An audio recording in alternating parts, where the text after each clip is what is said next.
How to claim credit back on Temu. In this video, I'll show you how you can redeem back the credit that you use on Temu. But first, to claim a credit back on Temu, you can actually use the search box right here.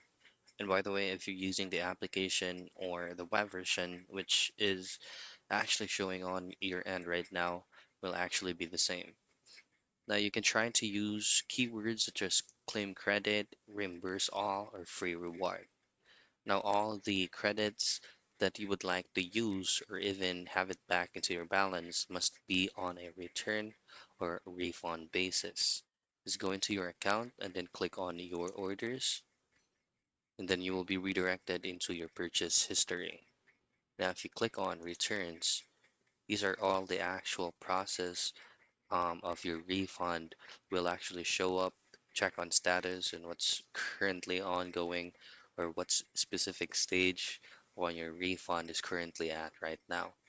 Once you've successfully processed it, it will automatically be reflected into your credit balance.